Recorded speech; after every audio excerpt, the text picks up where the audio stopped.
검단의 한 신축 아파트 주차장이 철근 누락으로 붕괴된 이후 다른 공공주택 단지들에서도 철근이 누락된 사실들이 드러나고 있습니다. 민간 아파트 단지들까지 걱정이 확산되는 모습입니다. 전세 사기 피해가 계속 이어지고 있는 가운데 외국인과 재외 동포들에게도 전세 사기 피해가 발생하고 있습니다. 대책 마련이 시급한 상황입니다. 정당 현수막들이 난립하고 있는 가운데 인천 사랑운동 시민협의회와 새로운 미래를 위한 청년 변호사 모임이 헌법 소원을 준비하고 있습니다. 국내 최대 규모의 크리에이터 미디어 행사인 2023 크리에이터 미디어 대전 인 인천이 4일부터 5일까지 송도 컨벤시아에서 열립니다.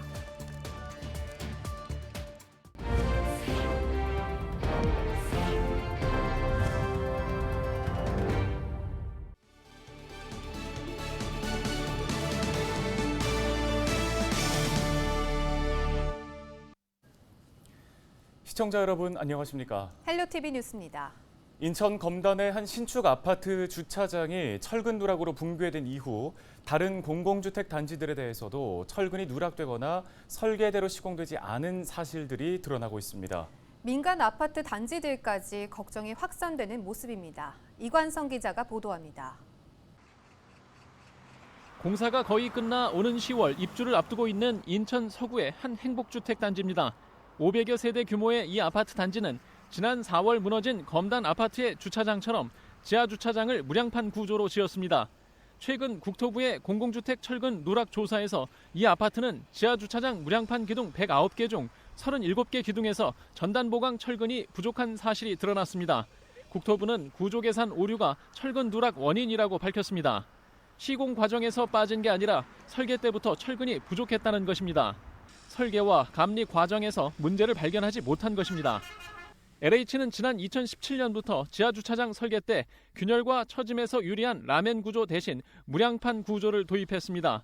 기둥이 많지 않아 주차폭을 확대할 수 있고 기존 라멘 구조보다 공사비를 크게 절감할 수 있기 때문입니다. 라멘 구조에 비해서 이 무량판 구조가 인건비가 적고 충고가 낮기 때문에 아마 그 비용 절감 차원에서 이 무량판을 도입한 걸로. LH는 철근이 덜 들어간 지하 주차장에 기둥 100개를 추가로 지어 구조를 보강하기로 했습니다. 기둥이 늘어나면 주차 면적이 줄어들 수 있어 주민 불편이 불가피할 것으로 보입니다. 국토부는 LH가 2017년 이후 발주한 공공주택 중에서 지하 주차장을 무량판으로 시공한 91개 단지 중 15개 단지에서 철근 누락을 확인했습니다. 초기 조사만으로 철근이 덜 들어간 아파트들이 잇따라 확인되자 아파트 입주민들은 걱정을 거두지 못하고 있습니다. 국토부는 사람들이 거주하는 건물이 아닌 주차장의 철근 누락이라며 애써 안심시키는 모습입니다. 무량판이 적용된 지하 주차장의 기둥 부위에만 해당합니다. 지하 주차장 상부에는 세대들이 입주해 있는 건물이 없습니다. 모든 아파트의 모든 부분에 대한 불안으로 근거 없이 확대할 필요는 없다고 하겠습니다. 국토부는 민간 기업들이 발주한 무량판 구조에 대해서도 국민 불안이 없도록 전수조사하겠다고 밝혔습니다. 아파트 입주민들은 철근 누락 전수조사 필요성에 공감하면서도 내가 사는 아파트에 철근이 누락됐을까 걱정하는 마음까지 혼란을 겪고 있는 상황입니다. 헬로티비 뉴스 이관서입니다. 다음 소식입니다. 전세 사기 피해가 끊이지 않고 있습니다. 최근에는 외국인은 물론 재외 동포까지 피해 사례가 나오고 있어서 대책 마련이 시급해 보입니다. 취재 기자 연결해 자세한 내용 알아봅니다. 송효창 기자 연결되어 있습니다. 송 기자, 현재 인천 지역 피해 상황은 어떤가요? 네, 우선 경찰이 인천 미추홀구에서 수백억 원대 전세 사기 행각을 벌인 속칭 건축왕 사건을 수사한 지 1년이 지났습니다.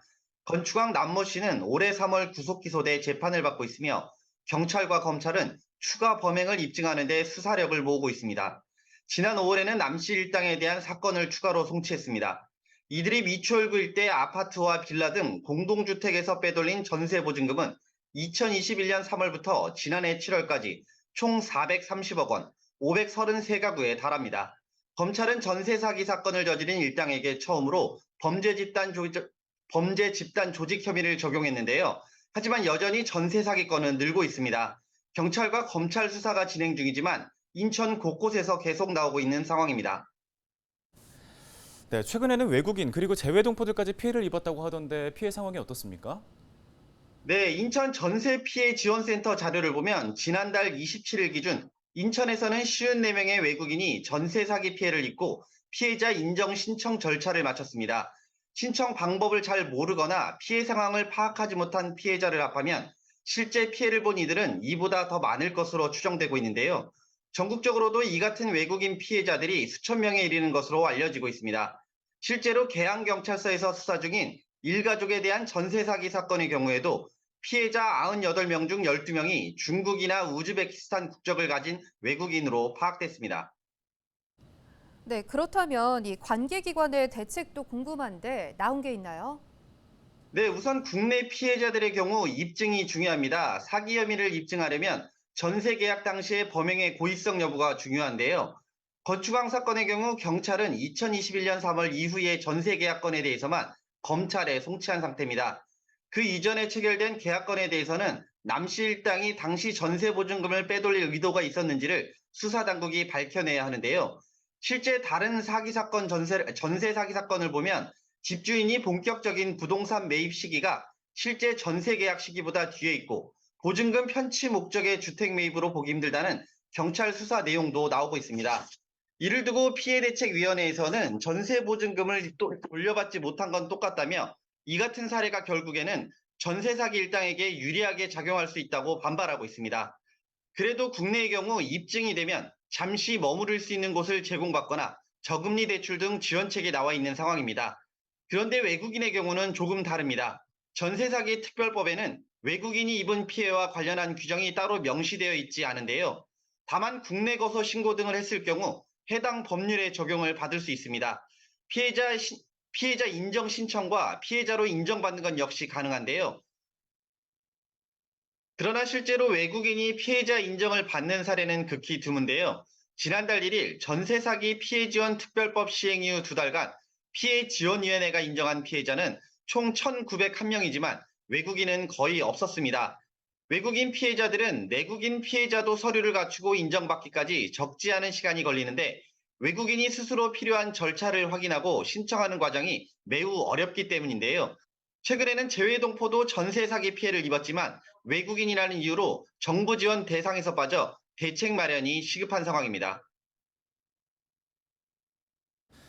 네, 알겠습니다. 관련 소식은 여기까지 듣겠습니다. 보도국 송효창 기자였습니다.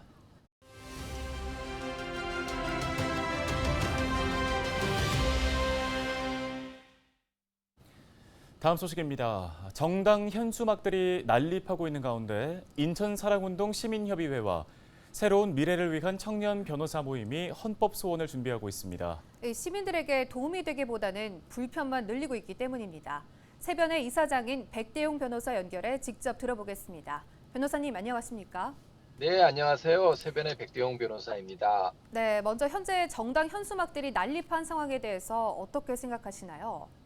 네, 무분별하게 걸려있는 정당 현수막에 대한 전국적인 통계 자료는 없지만요. 정당 현수막에 대한 철거를 가장 적극적으로 진행하고 있는 인천시를 기준으로 보면 6월 말 기준으로 572개라고 합니다. 인천시가 7월 12일부터 철거를 진행하고 있는데 7월 26일 기준으로 451개의 정당 현수막을 제거했다고 하네요. 인천시의 일부 구에서 아직 적극적인 철거가 이루어지지 않고 있는데 인천시만 놓고 보아도 이 정도면 전국적으로 볼 때 그 수가 상상을 초월할 정도로 많을 것이라고 예상합니다. 네, 시민들에게 정보를 제공해줘야 할 정당 현수막들이 오히려 불편함만 안겨주고 있는데 어느 정도인가요? 무분별한 정당 현수막은 이제 시민들의 안전을 위협하는 흉기이자 거리를 오염시키는 흉물이 되어버렸는데요. 상당수의 정당 현수막들이 교통의 요지인 교차로 등에 설치되어서 차량 운전자의 시야를 방해하고 교통사고 위험을 초래하고 있습니다. 또 정당 현수막의 내용도 상대방을 헛듣고 비방하는 모욕적인 내용들로 가득 차 있어서 시민들의 눈살을 찌푸리게 하고 학생들의 교육적인 측면에서도 아주 좋지 않은 영향을 미치고 있습니다. 인천 연수구에서는 전동 킥보드를 타는 20대 대학생이 현수막 줄에 걸려서 목이 다치는 사고가 발생하기도 했는데요. 시민의 안전이나 아이들에 대한 교육, 깨끗한 도시 미관 등의 다양한 측면을 고려해 볼 때 무분별한 정당 현수막은 하루빨리 퇴출돼야 되는 상황입니다. 네, 이와 관련한 헌법 소원을 준비 중이라고 하셨는데 어떤 내용인지 들어볼 수 있을까요? 일반 시민이나 소상공인들은 현수막을 설치하기 위해서는 수수료를 납부하고 지정된 게시판에 걸어야 합니다. 그런데 정당 현수막은 그런 절차 없는 특혜를 부여받고 있어 헌법상 평등의 원칙에 반합니다. 무분별한 정당 현수막 난립으로 보행자와 차량 통행의 안전을 위협하고 도시 미관을 저해하고 아이들에게 반교육적입니다. 이것은 일반 시민들의 행복 추구권과 건강하고 쾌적한 환경에서 생활할 권리인 환경권을 침해하는 것입니다. 무엇보다 더 큰 문제는 정해진 선거 기간 동안에만 현수막을 걸 수 있도록 되어 있는 공직선거법을 위반하는 문제인데요. 공명선거, 공정선거라는 민주주의의 기본 원칙을 심각하게 훼손하고 있다는 것입니다. 현재 상황에서는 선거 기간이 아니더라도 1년 365일 사실상 선거용 현수막을 내걸 수 있는데 이것 또한 선거의 핵심 가치를 무너뜨리는 일입니다. 이런 점들을 기초로 저희 세변은 일반 국민들의 행복 추구권, 평등권, 환경권 등의 침해를 이유로 하여 헌법 소원을 준비 중에 있습니다. 네, 알겠습니다. 오늘 도움 말씀 여기까지 듣겠습니다. 이슈앤피플 백대용 변호사와 함께했습니다.